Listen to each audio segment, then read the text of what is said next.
Hello friends, welcome to the cine Guruji channel. और आज मैं आप लोग के लिए 2018 में रिलीज हुई सुपरस्टार रजनीकांत और अक्षय कुमार स्टारर एक मूवी 2.0 या यूं कहें रोबो 2.0 का बिहाइंड द सीन्स वीडियो लेकर के आया हूं। Thanks to Lyca Productions and Dharma Productions मैं इस बीटीएस को हिंदी में आपके साथ शेयर कर पा रहा हूं। इस 2.0 मूवी का डायरेक्शन एस शंकर सर ने किया है और इसकी स्टोरी राइटिंग भी इन्होंने ही की है। इस फिल्म में लीड एक्टर हैं सुपरस्टार रजनीकांत सर और इन्होंने इस फिल्म में वसीकरण का किरदार किया है। वहीं अक्षय सर ने इस मूवी में लीड विलन के रूप में पक्षी राजन का किरदार किया है और लीड फीमेल एक्ट्रेस हैं एमी जैक्सन। इस फिल्म की शुरुआत में जो सड़कें और जो स्टोर्स आपको देखने को मिलते हैं जहां से काफी सारे फोन उड़ करके जाते हैं वो असल में नहीं है, उसे ईवीपी फिल्म सिटी में तैयार किया गया था। इस फिल्म में दिखाया गया कई एक्शन सीक्वेंस इसी सेट पर शूट किए गए थे। फिल्म की स्टार्टिंग में रोबोटिक्स रिसर्च कर रहे कुछ स्टूडेंट्स डॉक्टर वसीकरण से मिलने के लिए उनकी लैब में आते हैं, जहां पर पहली बार रजनीकांत और एमी जैक्सन को दिखाया जाता है। यह उसी सीन का बीटीएस है। इस फिल्म के अंदर एक बड़ा सा ट्रक दिखाया गया जिसके अंदर काफी सारे सेलफोन भरे होते हैं और वह पलट जाता है जिससे वो सारे ही सेलफोन उड़ करके बाहर निकल जाते हैं।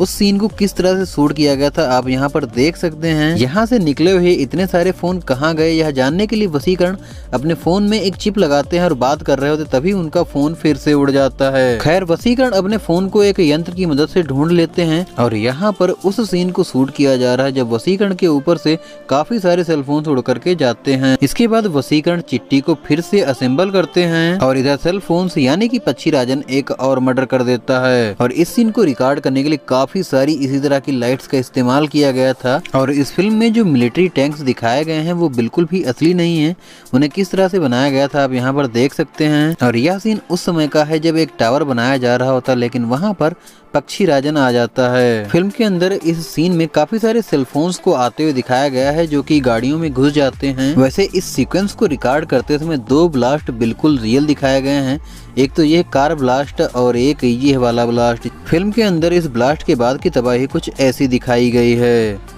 इसके बाद उस पक्षी का हमला शहर के ऊपर होता जहां काफी सारे लोग सेलफोन खरीद रहे होते हैं और यह सीक्वेंस कुछ इस तरह से रिकॉर्ड किया गया है। यह सीन उसी समय का है जब पक्षी राजन शहर के अंदर आता है और एक बिल्डिंग के पास से गुजरता है और कुछ लोगों को अपने पंजे में दबाकर ऊपर ले जाता है और फिर छोड़ देता है। और यहीं पर इस मूवी में रोबोट चिट्टी आता है और इन सभी को बचा लेता है। और उस बिल्डिंग के अंदर भागते हुए रोबोट चिट्टी का जो सीन है उसे कुछ इस तरह से रिकॉर्ड किया गया है। यहाँ आप देख सकते हैं बैकग्राउंड में पूरा ग्रीन स्क्रीन लगा हुआ है।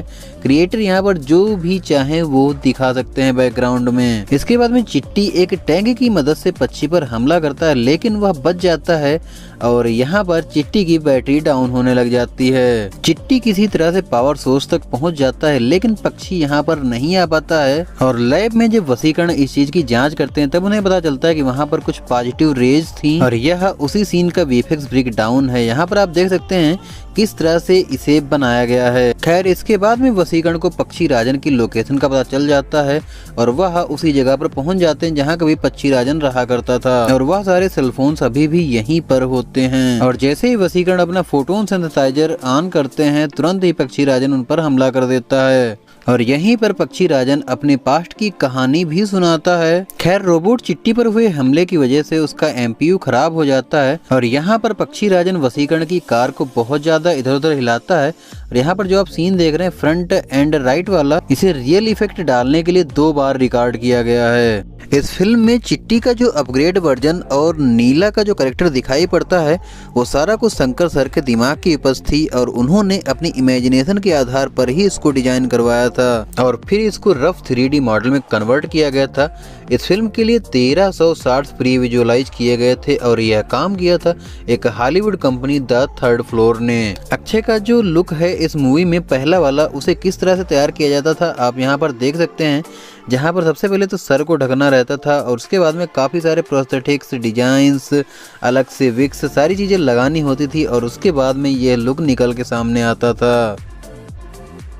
खैर जब वसीकरण पक्षी राजन को काबू करने में सफल हो जाते हैं तब इन्हें सम्मानित किया जाता है और उसके बाद में इनकी लैब को दिखाया जाता है जहां पर असलियत में केवल एक फ्लोर तैयार किया गया था, बाकी सारा कुछ VFX और लिडार स्कैनिंग की सहायता से बनाया गया था, लेकिन फिल्म में आपको यह लैब 3 फ्लोर की दिखाई देगी। और जब वसीकरण का ही एक विरोधी पक्षीराजन को आजाद कर देता है, तब पक्षीराजन सीधा वसीकरण के घर पर आ जाता है और वसीकरण के ऊपर हावी हो जाता है। और फिर पक्षीराजन और चिट्टी की लड़ाई होते हुए हम एक पब्लिक प्लेस पर देखते हैं, जहां पर पक्षीराजन चिट्टी को बुरी तरह बर्बाद कर देता है। और यहीं पर अक्षय पाजी का दूसरा रूप यानी पक्षी वाला रूप दिखाई पड़ता है।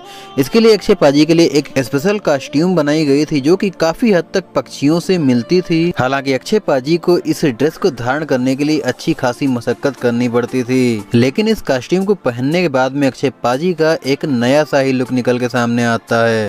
इस फिल्म को देखने के बाद में जितना आसान लगता है कि बन गई होगी, बट ऐसा बिल्कुल भी नहीं है, क्योंकि इस फिल्म को रियल 3D में शूट किया गया था। जनरली क्या होता है कि फिल्मों को 2D में शूट किया जाता है और उनको 3D में प्रेजेंट किया जाता है, लेकिन इसके साथ में ऐसा नहीं है। इसे लेटेस्ट 3D कैमराज की मदद से शूट किया गया था। और इस फिल्म की सिनेमेटोग्राफी करी है नीरव शाह जी ने, और इस फिल्म को बनाने में टोटल 570 करोड़ का खर्चा आया था। इस फिल्म में दिखाए गए VFX फाइट सीक्वेंसेस को वर्चुअल कैमरे की मदद से डिफरेंट कैमरा एंगल दिए गए हैं, जहां पर आप यूज तो रियल कैमरा कर रहे होते हैं, बट वो काम वर्चुअल कैमरे की तरह से करता है। चिट्टी के जाने के बाद में चिट्टी 2.0 की एंट्री होती है, जिसके नीला एक रेड चिप लगा देती हैं।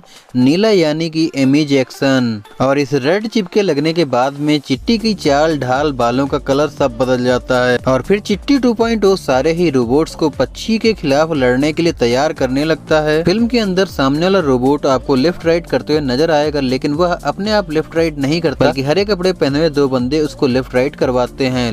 इस 2.0 मूवी की 3D शूटिंग के बारे में रजनीकांत सर बताते हैं कि यह पहला 3D शॉट था जो कि उन्होंने छोटी स्क्रीन पर देखा था 3D में।